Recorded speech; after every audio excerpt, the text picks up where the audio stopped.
शेतात मुबलक पीक पाणी, राहण्यासाठी एक साधं घर, मुलांसाठी एक साधी शाळा आणि इमर्जन्सीसाठी एखादी गाडी व थोडीफार सेविंग, एवढ्या साध्या गरजा महाराष्ट्रातील शेतकऱ्याच्या असतात. पण वास्तविकता काय आहे तर मुबलक पीक पाण्याच्या जागेवर रोग पडलेली पिकं आणि पाण्याच्या नावावर कोरड्या पडलेल्या विहिरी किंवा क्षार वाढलेल्या विहिरी, ज्यात एकतर पाणी नसतं आणि जरी असलं तरी ते पिकाला दिल्यावर पिकं फुलण्याऐवजी जळून जात आहेत. दुसरी गरज आहे डोक्यावर छप्पर किंवा एक पक्कं घर. खूप मोठं नाही, 2-3 खोल्यांचं जरी घर असलं तरी आमचा बळीराजा त्याच्यात सुखाने संसार करू शकतो. पण सध्या परिस्थिती काय आहे तर जनावरांसाठी 5 रुटाने शेकरलेलं छप्पर आणि स्वतःसाठी पत्र्याच्या भिंती असणारी, छत असणारी एक खोली, त्यात फरशीच्या जागेवर शेणाने सारवलेली जमीन, त्याच खोलीत किचन आहे, त्याच खोलीत धान्य ठेवलंय, त्याच खोलीत एक मोडकी बाज आहे, त्याच खोलीत देवाचा देव्हारा आहे आणि त्याच खोलीत 2 मुलं अभ्यास करतायत. त्यांची शाळा हायफाय किंवा साधी सुद्धा नाहीये. त्यांना शाळा सुद्धा पडकी गळकी लाभली, ज्यात विज्ञानाचं किंवा पुस्तकी ज्ञान कमी आणि आहे त्या गोष्टीत कसं जगायचं याचं ज्ञान जास्त मिळतंय. आणि इमर्जन्सीसाठी गाडीची काय गरज आहे, कारण रस्तेच नाहीत, त्यामुळं गाडी कशावर चालवणार. आणि तसंही 2 तासाला एक शेतकरी मरतोय म्हटल्यावर त्याच्या जीवाची इतकी किंमत थोडी की सरकार त्यांना रस्ता बांधून देईल. म्हणून शेतकरी सेव्हिंग सुद्धा ठेवत नाही. तो आहेत तेवढे पैसे बी बियाणे, महाग खते खरेदी करण्यास लावतो, ज्यात बी बियाणे नकली निघतं, खतात मीठ निघतं, ज्यामुळे येणार होतं तेवढं पीक सुद्धा साथ सोडतं. मग पर्याय राहतो एकच.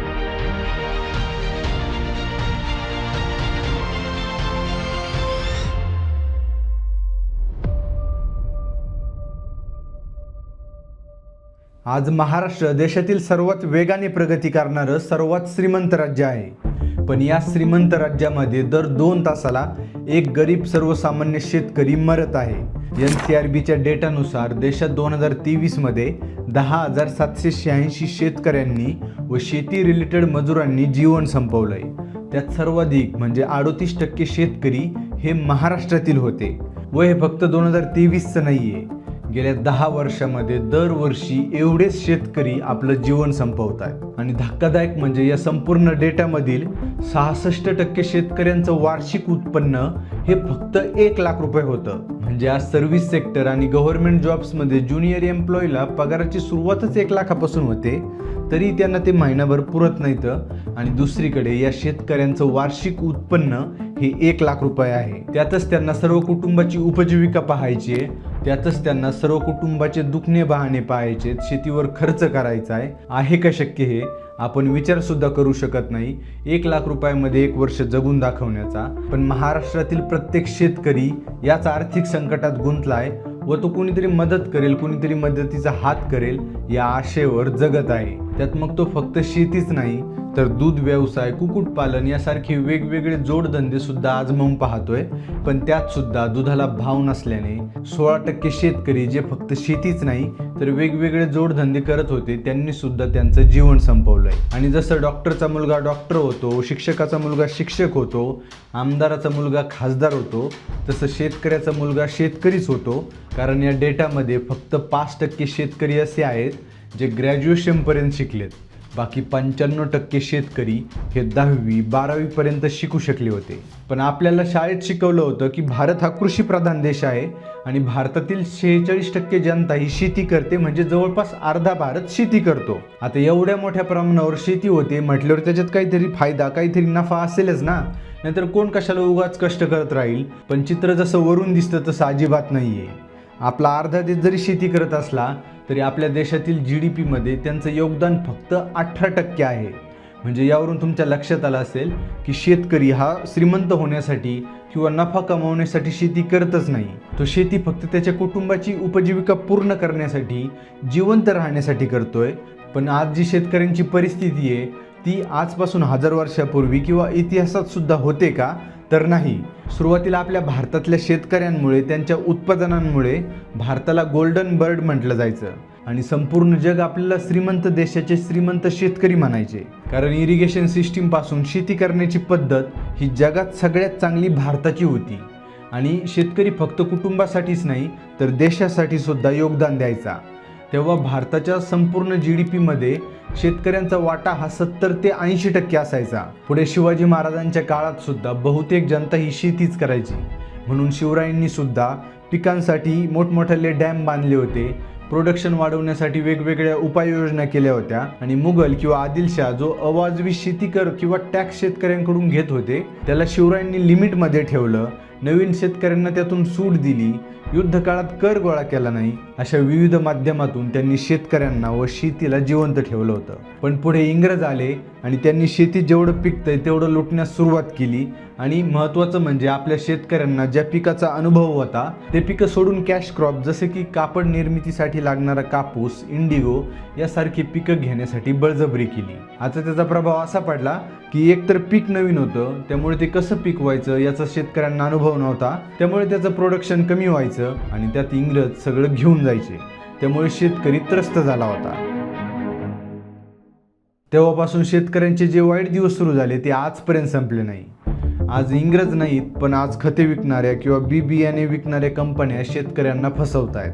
कारण या कंपन्या शेतकऱ्यांकडून ओरिजिनल बियाणे कवडीच्या मोलाने विकत घेतात, त्याच्यात सिंथेटिक कलर टाकून त्याला टापटीप एकदम पॅकेजिंग करून ते बियाणे हजारो रुपयांना विकलं जातं. आता शेतकरी सुद्धा ते बियाणे विकत घेतो कारण त्याला वाटतं की सरकारने त्याला परमिशन दिलेली आहे म्हटल्यावर त्याने काहीतरी नवीन तंत्रज्ञान वापरून बियावर प्रोसेसिंग केली असेल, त्यामुळे ते महाग होणं हे साहजिक असेल असं शेतकरी विचार करतो.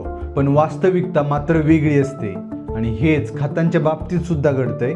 सध्या भारतात शेतीची औषधे आणि खते बनवणाऱ्या लाखो कंपन्या आहेत आणि त्यातील एकही अशी नाही आहे की जी लॉसमध्ये चालली आहे. सगळ्या अमाप पैसा कमवत आहेत, पण प्रोडक्ट्स चांगले आहेत का, क्वालिटी आहे का, पिकांवर चांगला प्रभाव पडतोय का, लॉंग टर्ममध्ये मातीवर काही साईड इफेक्ट्स होतील का याचा जरासुद्धा अभ्यास न करता सर्रास शेतकऱ्यांना हे विष दिलं जातंय, ज्याने एखाद्या वेळेस पीक चांगलं येतं पण आपली काळी आई कायमची मरून जाते.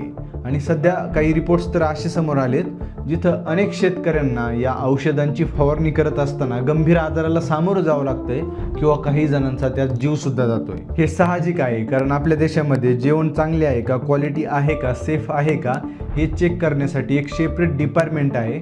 तेच काम करत नाही म्हटल्यावर हे बियाणे खतांवर कोण लक्ष ठेवणार. आपण त्याच्यासाठी एक स्पेशल मंत्रालय आहे, मंत्री आहेत, स्टाफ आहे, सगळं डिपार्टमेंट आहे, पण काम मात्र कोणीच करत नाहीये. हां, एक काम होतंय की पैसे घेऊन या खते बियाणे बनवणाऱ्या कंपन्यांना लायसन्स वाटायचं, ज्यामुळे अशा घटना घडत आहेत. म्हणजे आज देशामध्ये अशी परिस्थिती आहे की शेतकरी सरकारकडून आमच्या भल्यासाठी काहीतरी योजना काढा किंवा आम्हाला फुकट पैसे द्या अशी मागणी करत नाहीये. तो फक्त त्याने पिकवलेला माल योग्य भावात विकला जाईल याचीच अपेक्षा सरकारकडून करतोय, किंवा ते पेरत असलेले बियाणे, टाकत असलेले खते चांगल्या दर्जाचे आहेत का, त्याचे साईड इफेक्ट्स होणार नाहीत ना, या गोष्टी सरकारने नियंत्रणाखाली ठेवाव्यात एवढीच अपेक्षा करतोय. पण जर ही गोष्टी सरकारला जमत नसल्या तर आज देशात इंग्रज नसले तरी शेतकऱ्यांच्या या परिस्थितीला आज 100% सरकार जबाबदार आहे हे म्हणायला हरकत नाही आहे. आता हे कमी होतं म्हणून त्यात कधी अवकाळी पाऊस येतो, कधी कोरडा दुष्काळ पडतो आणि या नैसर्गिक आघाताखाली शेतकऱ्याला नको नको होतं. त्यामुळे आता तरी सरकारने किंवा जनतेने शेतकऱ्यांना या दुष्टचक्रातून बाहेर पडण्यासाठी मदतीचा हात दिला पाहिजे. आणि त्यांना मी जसं सुरुवातीला सांगितलं, खूप मोठं काही नको आहे किंवा त्यांना श्रीमंत व्हायचं नाही आहे. त्यांना फक्त त्यांचं साधं जीवन जगायचं आहे. फक्त त्यांच्या शेतीमालाला भाव दिला, बियाणे, खतांच्या क्वालिटीकडे, त्याच्या किमतीकडे सरकारने लक्ष दिलं तरी खूप आहे, पुरेसं आहे. पण तरी सरकारला जर वाटत असलं की नाही शेतकऱ्यांना मदत केली पाहिजे तर तात्पुरते ठिगळ लावून जमणार नाही. त्याच्यासाठी त्यांना सस्टेनेबल उपाययोजना करणं गरजेचं आहे. जसे की आहेत ते तलाव, जलाशयाचे साठे याचं पुनरुज्जीवन केलं पाहिजे. त्यानंतर मायक्रो इरिगेशन सिस्टीम शेवटच्या शेतकऱ्यांपर्यंत पोहोचवली पाहिजे. आणि जसं मी आत्ता मागे सांगितलं की कोणते केमिकल वापरले पाहिजेत किंवा कोणते नाही याच्यासाठी एक सेपरेट डिपार्टमेंट पाहिजे, ज्याने आपली माती, आपली काळी आई वाचवता येईल. त्यासाठी बायो फर्टिलायझर हे एक चांगला उपाय असू शकतात असं मला वाटतं. त्यानंतर पिकाची सप्लाय चेन व्यवस्थित केली तर पिकांना चांगला भाव मिळू शकतो व नवीन तंत्रज्ञान किंवा डेटाची हेल्प घेऊन शेतकऱ्यांनी फक्त पारंपरिक पिके न घेता किंवा हरित क्रांतीच्या वेळेस घ्यायला लावलेले पिके न घेता अजून कोणती नवीन पिकं कोणत्या क्षेत्रात घेतली पाहिजेत याचे जर शेतकऱ्यांना मार्गदर्शन सरकारने केलं तर शेतीमध्ये विविधता येईल आणि वेगवेगळे पिकं घेऊन शेतकरी थोडेफार पैसे कमवू शकतो. आणि शेवटी महत्त्वाचं म्हणजे एखाद्या नैसर्गिक आपत्तीमध्ये शेती उद्ध्वस्त झाली तर सरकारने फक्त आम्ही शेतकऱ्यांच्या पाठीशी उभे आहोत असं जरी ठामपणे म्हटलं तरी शेतकरी पुन्हा नव्याने लढण्यासाठी तयार होईल आणि आज जे घडतंय ते घडण्यापासून थांबेल. आणि असं नाही आहे की हे होऊ शकत नाही. आज असे अनेक देश आहेत जे या सिस्टीमचा वापर करून शेतकऱ्यांना किंवा शेतीला एक स्टेबल इन्कम घेऊ शकणारं एक सेक्टर बनवलं आहे. आणि आपल्या भारतात हे आधी होतंच ना. फक्त सध्या ते सोन्याचे दिवस आणण्यासाठी शेतकऱ्यांना तुमच्या किंवा सरकारच्या मदतीची गरज आहे, एवढंच. धन्यवाद.